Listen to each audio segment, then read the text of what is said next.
अब bullet is costlier then an Indian life, ये सिर्फ अब RRR फिल्म का डायलॉग नहीं रह गया है, ये इस देश की सच्चाई बनता जा रहा है। पिछले 1 साल से हमारे देश में जो कुछ भी हो रहा है ना, उससे एक बात तो क्लियर हो जाती है कि हम इंडियंस अपनी जान की वैल्यू नहीं करते हैं। 2024 से अब तक लगातार भारत में भगदड़ की घटनाएं हो रही हैं। जुलाई 2024 में हाथरस में भगदड़ हुई थी, 123 लोगों की मौत हो गई थी। फिर कुंभ में भगदड़ हुई, 30 लोगों की वहां जान चली गई। नई दिल्ली रेलवे स्टेशन, देश की कैपिटल में भगदड़ से 18 लोगों की मौत हो गई। अल्लू अर्जुन की मूवी की स्क्रीनिंग में स्टैम्पेड हो गया, जिसमें एक महिला की मौत हो गई। गोवा में म्यूजिक फेस्टिवल के दौरान भी यही सीन हो गया। और अब फिर से RCB ने IPL की ट्रॉफी जीती है, तो बेंगलुरु में लोग स्टेडियम के बाहर इतने बड़े लेवल पर जमा हो गए कि क्राउड कंट्रोल से बाहर हो गया। कोई ऑफिशियल क्राउड नंबर तो नहीं है, लेकिन फिर भी मुख्यमंत्री सिद्धरमैया के अनुसार 2 से 3 लाख लोग स्टेडियम के बाहर मौजूद थे। और ये जो नंबर है ना, वो चिन्ना स्वामी स्टेडियम के 35,000 के नंबर से कितना ज्यादा है वो आप खुद देख लीजिए। लोग एक दूसरे पर गिरने लग गए, दम घुटने लग गया और 11 लोगों की मौत हो गई, जिसमें एक छोटा बच्चा भी था। 50 से ज्यादा लोग गंभीर चोटों के साथ हॉस्पिटल में एडमिट हैं। अब सवाल ये उठता है कि भाई साहब ये हो क्यों रहा है?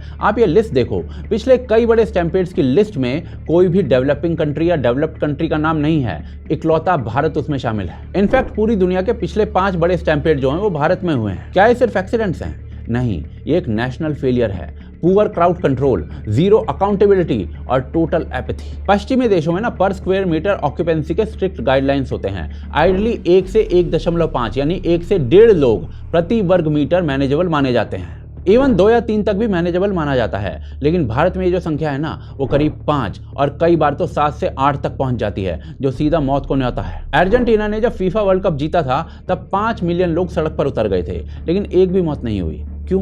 क्योंकि क्राउड का मैनेजमेंट जो है ना, वो एक साइंस है, जिसके ग्राफ्स बनते हैं, जो आप इस वीडियो में चलते हुए देख सकते हैं। पश्चिम के देशों में इस साइंस को सीरियसली लिया जाता है, क्योंकि उन्होंने पहले से ही प्लानिंग की थी कि कितने लोग इस एरिया में अलाउड होंगे, कितनी पुलिस होगी, इमरजेंसी एग्जिट कहां से होगा, सब कुछ तय था। लेकिन भारत में जो अथॉरिटीज है ना, वो क्राउड को अक्सर अंडर एस्टिमेट कर देती हैं। 10,000 लोगों की जगह 20,000 को आने देती हैं। स्टाफ होता नहीं है संभालने के लिए, और अगर होता भी है ना, तो उसकी कोई ट्रेनिंग नहीं होती है क्राउड मैनेजमेंट की। उसे पर स्क्वायर मीटर जैसे कॉन्सेप्ट पता ही नहीं होते। एग्जिट के जो डोर्स होते हैं ना, वो 1 या 2 ही होते हैं। ऐसे में अगर किसी ने भी थोड़ा सा धक्का दिया या पैनिक फैल गया, तो भगदड़ पक्की हो जाती है। आप RCB के इस कांड का ही केस देख लीजिए। बिना किसी प्लानिंग के विक्ट्री परेड अगले ही दिन अनाउंस कर दी गई।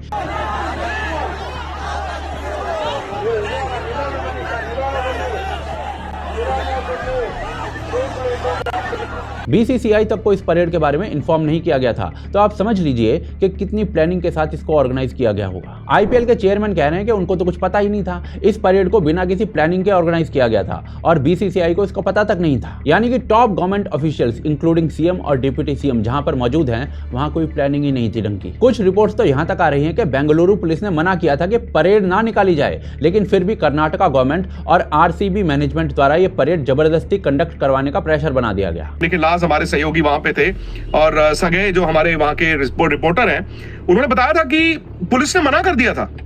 बैंगलोर पुलिस ने मना कर दिया था कि हम ये जो ओपन बस परेड है वो नहीं करा सकते, हम इतनी सुरक्षा नहीं दे सकते। अब जिम्मेदारी किसकी है? कोई नहीं। BCCI कह रहे जी हम क्या कर सकते हैं, वो तो एक फ्रेंचाइजी है। चलो ठीक है, फ्रेंचाइजी कह रही है जी हम क्या कर सकते हैं, हमने तो जी देखिए सारी बात की थी। बैंगलोर पुलिस ने मना किया था, बैंगलोर पुलिस ने दोपहर तक मना किया था और आपने सारी खबरें देखी होंगी कि उसके बाद RCB ने कहा कि नहीं कम से कम थोड़ी देर के लिए, छोटे डिस्टेंस के लिए परमिशन दे दीजिए। यार आप जीत गए यार, आपको नहीं मालूम कि पुलिस मना कर रही है? और जब पुलिस मना कर रही है यार, आपका क्या मतलब बनता है उनको फोर्स करने का? आज ये जो जिंदगी गई है वो किसकी जिम्मेदारी है? ऐसा तो मैं मान नहीं सकता कि अंदर जो खिलाड़ियों को आप लेकर गए को या प्रशासन को या सरकार को पता नहीं था। 1 बजे बेंगलुरु पुलिस ने खुद ट्वीट करके कहा था कि कोई विक्ट्री परेड नहीं होगी, पर RCB ने 3 बजे ट्वीट किया कि 5 बजे विक्ट्री परेड निकाली जाएगी। यह अपने आप में काफी सीरियस बात है। और भाई साहब, इसी का नतीजा यह है कि अथॉरिटी की केयरलेसनेस, पुअर मैनेजमेंट और जीरो क्राउड कंट्रोल की वजह से लोगों की मौतें हो गई। हालांकि इसमें हिपोक्रेसी देखिए, पूरी की पूरी लिबरल जमात जो महाकुंभ में योगी गवर्नमेंट की गलती ढूंढ रही थी, वो पूरी जमात जमा हो गई कर्नाटका गवर्नमेंट को डिफेंड करने के लिए कि ये गवर्नमेंट की गलती नहीं है, BCCI की है। Question then, could this stampede have been eminently avoidable? Who will be held or who should be held accountable? Can the rail ministry and the rail minister indeed escape responsibility? It demands serious questions of the organizers, of the government, of the police, of the entire administration. There has to be accountability. Without politicizing it, there has to be accountability. It's not about asking for a chief minister to resign. It's about fixing some kind of responsibility and accountability. पर यहाँ पर elephant in the room पर भी बात कर लेते हैं, जो भले लोग सुनना ना चाहें, लोगों को बुरा लगे, पर ये सच है, हमारे देश में सिविक सेंस की भारी कमी है। इस स्टैम्पेड में कई वीडियोस में देखा गया है कि कैसे फैंस ये जानते हुए कि भी आगे बहुत भीड़ है, फिर भी दीवार फांद कर अंदर घुस रहे हैं, उस एरिया को और कंजेस्टेड कर रहे हैं। कई फैंस जो थे वो बहुत ही वाइल्ड बिहेवियर कर रहे थे। ऐसे में दिखता है कि इंडिया में सिविक सेंस की कितनी प्रॉब्लम है।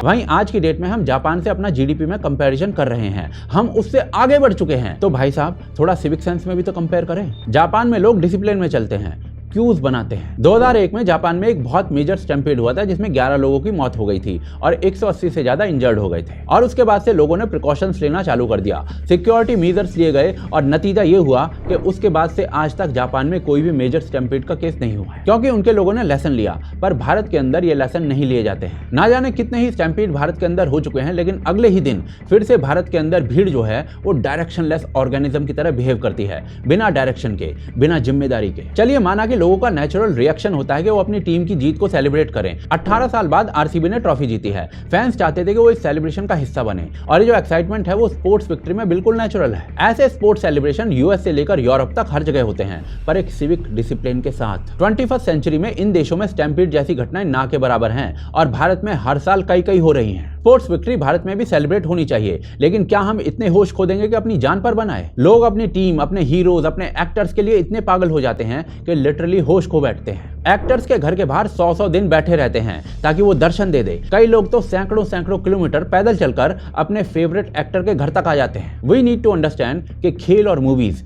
एंटरटेनमेंट के लिए हैं।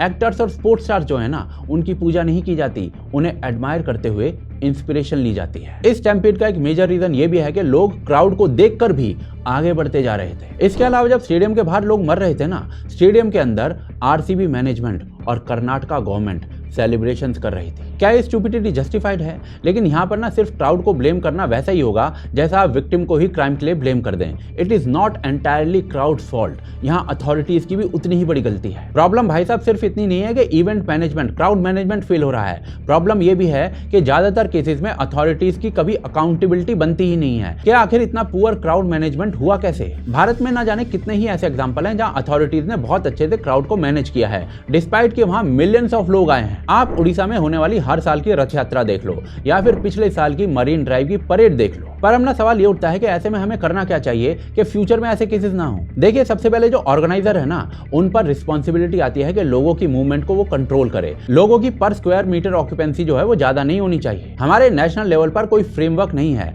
कोई पर स्क्वायर मीटर ऑक्यूपेंसी का कानून नहीं है, कोई ट्रेनिंग नहीं है, कोई real time AI surveillance system नहीं है। भारत को अगर फ्यूचर में इन हादसों से बचना है तो रेडिकल ट्रांसफॉर्मेशन की जरूरत है और इसीलिए जल्द से जल्द इस पर लॉ लाना चाहिए। दूसरी सबसे बड़ी बात, सिविक सेंस जो है उसको स्कूल के सिलेबस में डालना चाहिए। 38 के करीब कंट्रीज ऐसी हैं जो इसको अपने सिलेबस में पढ़ाते हैं और उसको लेकर काफी सीरियस रहते हैं। एट लास्ट भाई साहब, यहाँ के लोगों को, स्पेशली फैंस को समझना होगा कि सेलिब्रेट करना गलत नहीं है। करिए, खुलकर करिए, लेकिन जान गंवा कर नहीं। हमें यह समझना पड़ेगा कि किसी इंसान की जान किसी भी ट्रॉफी, किसी सेल्फी या किसी सेलिब्रेशन से ज्यादा कीमती है, वरना अगली हेडलाइन फिर से ऐसी ही होगी और फिर हम इस बात को भुला देंगे।